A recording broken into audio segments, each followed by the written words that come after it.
Panorama group, जो सोचता है वो करता है। नमस्कार, न्यूज हाट के खास प्रोग्राम सियासत में आप सभी दर्शकों का बहुत बहुत स्वागत है। मैं हूं करिश्मा और हमारे साथ मौजूद हैं न्यूज हाट के senior journalist Chandan Jha. Sir नमस्कार। नमस्कार करिश्मा। सर, मुख्यमंत्री नीतीश कुमार के बेटे निशांत को लेकर कई दिनों से चर्चा चल रही है कि बेटे को राजनीति में लाएंगे। इधर चंद्रबाबू नायडू जो कि 75 साल के होने जा रहे हैं, उनकी भी चर्चा चलने लगी है। सर, क्या लगता है, दोनों अपने बेटे को गद्दी सौंप देंगे? बिल्कुल, बहुत बढ़िया ये है मुद्दा है। नहीं मतलब अभी देश में चल क्या रहा है, देश की सरकार कैसे चल रही है, तो देश की जो सरकार है वो नानी फैक्टर से चल रही है। नानी का मतलब नीतीश और नायडू, नीतीश कुमार, तो दो फैक्टर से अभी देश की सरकार चल रही है। जो मोदी की सरकार है, अगर ये दोनों दल अपने कदम पीछे खींच लें, मतलब जो एनडीए में है और एनडीए को जो समर्थन मिल रहा है बीजेपी को, तो पूरी की पूरी सियासत बदल जाएगी देश की। लेकिन दोनों के साथ सवाल एक ही है। नीतीश कुमार के साथ भी वही सवाल है जो आंध्र प्रदेश के मुख्यमंत्री चंद्रबाबू नायडू के साथ है। अब सवाल क्या एक है कि क्या नीतीश कुमार के लिए भी यही कि नीतीश कुमार कब तक मुख्यमंत्री रहेंगे। और इसलिए ये हम नहीं कह रहे हैं, लगातार बिहार में जिस तरीके से विपक्ष हमला कर रहा है नीतीश कुमार पर और घेरने की कोशिश, तरह तरह आज भी पोस्टर लगे, आरोप आज भी पोस्टर लगे हैं नीतीश कुमार के। तुम तो गाना सुनाएंगे, हम लोग बता देंगे क्या पोस्टर लगे हैं नीतीश कुमार के। उससे पहले एक सियासत कैसे देश की चल रही है उसको ज़रा समझने की कोशिश हम लोग कर रहे हैं और अपने दर्शकों को बताने की कोशिश कर रहे हैं। तो इधर यही है कि कई महीनों से अब यह हो रहा है कि नीतीश कुमार जो हैं अपने बेटे को राजनीति में ला सकते हैं, संभावना जताई जा रही है। बहुत लोग कह रहे हैं कि आएंगे ही, और कौन, तो निशांत राजनीति में आएंगे। और जिस तरीके से अब खुलकर जो है कैमरे पर दिखने लगे हैं नीतीश के पुत्र निशांत, और जो एक गतिविधि उनकी देखी जा रही है, उससे कहा जा रहा है कि उनकी राजनीति में एंट्री है कि होगी।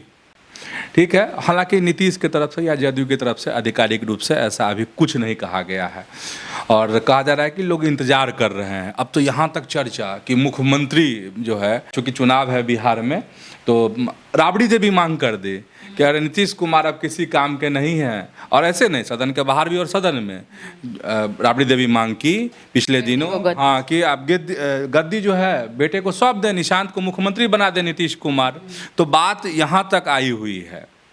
खैर, बिहार के जो दर्शक हैं वो तो जानते ही हैं क्या हो रहा है, किस तरह के बयान आ रहे हैं नीतीश कुमार के बेटे को लेकर, राजनीति में आने को लेकर। जब जो होगा हम लोग बताएंगे, ठीक। लेकिन जो देश की राजनीति है, जो नानी फैक्टर है देश में, नायडू और नीतीश कुमार का जो कॉम्बिनेशन है जिससे देश की सत्ता अभी चल रही है, उसको लेकर कहा जा रहा है कि जो हाल नीतीश कुमार का है ठीक वही हाल जो है एन चंद्रबाबू नायडू का है, आंध्र के जो मुख्यमंत्री हैं उनका है।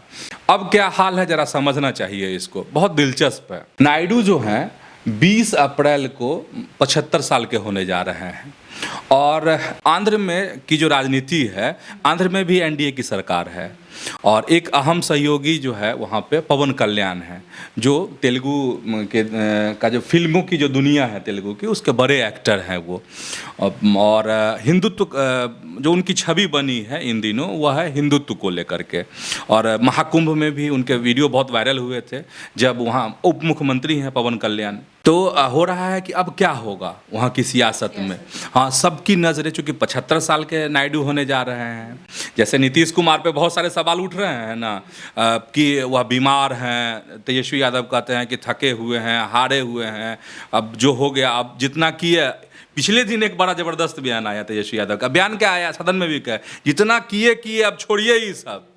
ठीक है, लाइन में भी बहुत बड़ी राजनीति है, लेकिन जितना किए सब छोड़िए अब ये सब। ठीक, तो कहने इसी तरह का जितना कोलाहल बिहार में है उतना कोलाहल वहाँ नहीं है, लेकिन अंदर खाने बहुत कुछ चल रहा है।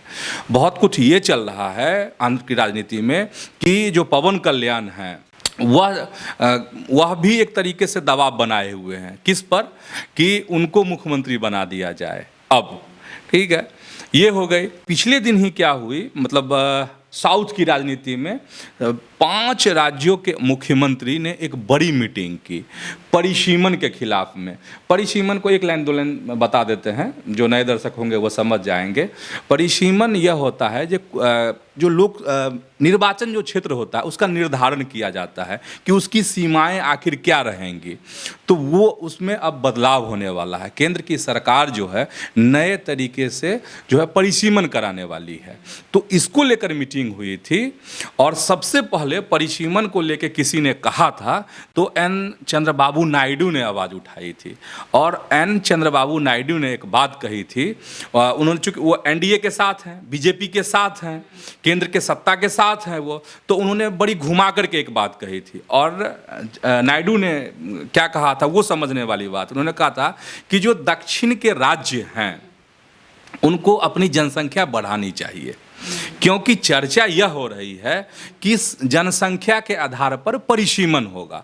अगर ये चीज़ें होती हैं तो क्या होगा, साउथ की सीटें लोकसभा में कम हो जाएंगी और उत्तर भारत की जो सीटें हैं वो बढ़ेंगी, अन्य राज्यों की बढ़ेंगी, लेकिन इनकी संख्या चूंकि कम है। और पिछले दिन एम.के. स्टालिन तमिलनाडु के जो मुख्यमंत्री हैं उन्हीं के नेतृत्व में ये मीटिंग हुई थी।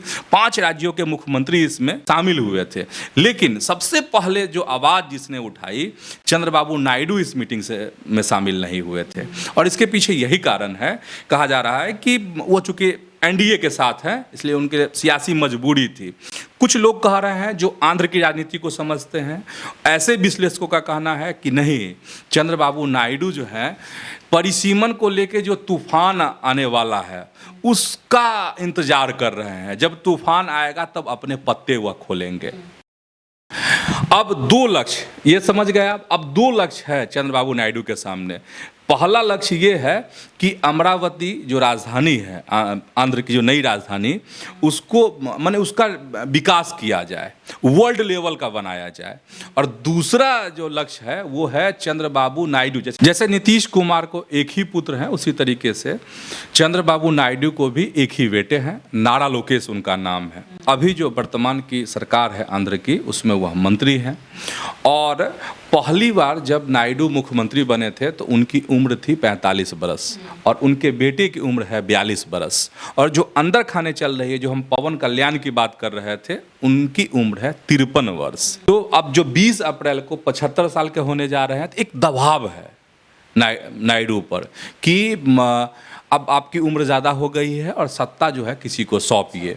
तो इसीलिए सवाल खड़ा हो रहा है, दर्शकों को बता देते हैं कि आखिर जिस तरीके से बिहार की सियासत गिनगिना रही है कि निशांत राजनीति में आएंगे, नीतीश कुमार अपने बेटे को सत्ता सौंप सकते हैं, उसी तरीके से आंध्र की भी राजनीति चल रही है। नारा लोकेश को राजनीति में, अभी तो मंत्री हैं ही, लेकिन उनको सीएम की कुर्सी पर, गद्दी पर बैठा देना, तो ये सियासत चल रही है। इसलिए कहा जा रहा है कि परिसीमन की इतनी बड़ी मीटिंग हुई एम.के. स्टालिन के नेतृत्व में, लेकिन उसमें उन्होंने शिरकत नहीं की। किसने? तो नायडू ने। कहा जा रहा है कि वो भाजपा के साथ जो कॉम्बिनेशन अभी है राज्य में भी और केंद्र में भी, वो कॉम्बिनेशन नहीं गड़बड़ाए।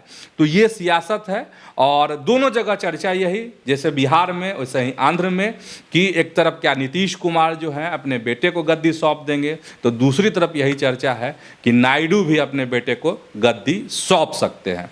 हालांकि इंतजार करना होगा। सियासत है, राजनीति है, अपनी सियासत और राजनीति का जो रंग होता है वो अनोखा होता है। कब कौन सा रंग धारण कर ले यह कहना मुश्किल होता है, इसलिए अभी जल्दीबाजी होगी, लेकिन इसकी खूब चर्चा है आंध्र की राजनीति में। पनोरमा ग्रुप, जो सोचता है वो करता है। सर, मुसलमानों पर मुलायम होते हुए दिखाई दे रहे हैं मोदी। कहा जा रहा है कि घर घर पहुंचाएंगे सेवई और क्या सब कुछ। सर, मुसलमानों पर मोदी मुलायम हो रहे हैं। हाँ, ये मतलब इस तरह की खबर जो है पहली बार आई है कि कुछ सौगात मिलने वाली, वो भी ईद पर। मोदी की तरह। मेरी जानकारी में नहीं है कि इस तरह से क्या मतलब कभी बीजेपी के द्वारा जो है इस तरह की सौगातें जो है पहुंचाई गई हों ईद के मौके पर। लेकिन जो खबर है, और बिहार बीजेपी के मीडिया प्रभारी हैं दानिश इकबाल ने जो मीडिया को जानकारी दी है, उसके मुताबिक भाजपा जो है 32 लाख अल्पसंख्यकों के घरों तक खुशियां पहुंचाएगी। खुशियां रहेंगी कहाँ? तो मोदी किट होगा, उस मोदी किट में ये खुशियां बंद रहेंगी। अब है कि मोदी किट में क्या क्या रहेगा, तो अभी करिश्मा बता ही रही थी, कपड़े होंगे, सेवइयाँ होंगी, ड्राई फ्रूट्स होंगे, खुशबू होंगे, और भी जो ज़रूरी के सामान होते हैं वो चीज़ें रहेंगी। अब पूरी बात और क्या क्या होगा, हाँ इसी पे करिश्मा जो आप सवाल कर रही थी कि इसी पे है, कहा जा रहा है कि मतलब बीजेपी वालों को इतना मुसलमान प्रेम कब से उमड़ने लगा। तो कहा जा रहा है कि यही है, मतलब सवाल खड़े हो रहे हैं लोगों के मन में, जो मुसलमानों के प्रति मोदी मुलायम हो रहे हैं। तो ये खबर है। बात बाकी आपको अभी जो दानिश इकबाल हैं बिहार भाजपा के मीडिया प्रभारी, वह क्या कह रहे हैं वीडियो में, उसको भी सुन लीजिए। ईद के शुभ अवसर पर भारतीय जनता पार्टी के अल्पसंख्यक मोर्चा के द्वारा राष्ट्रीय स्तर पर देश के सभी कोने में जो ज़रूरतमंद मुसलमान हैं उनके घर में ईद की खुशहाली हो, इसलिए उनके घर में सौगातें मोदी किट देने का निर्णय लिया है। मुझे लगता है कि जो गरीब मुसलमान हैं, जो यतीम हैं, बेवा हैं, मिस्कीन हैं, जो पूरे रमज़ान का जिन्होंने एहतमाम किया, उनके घर में भी ईद की खुशी होनी चाहिए। इसलिए भारतीय जनता पार्टी ने सौगातें मोदी किट देने का निर्णय लिया है, ताकि वो भी आपस में मिलकर के ईद की खुशी का इजहार कर सकें।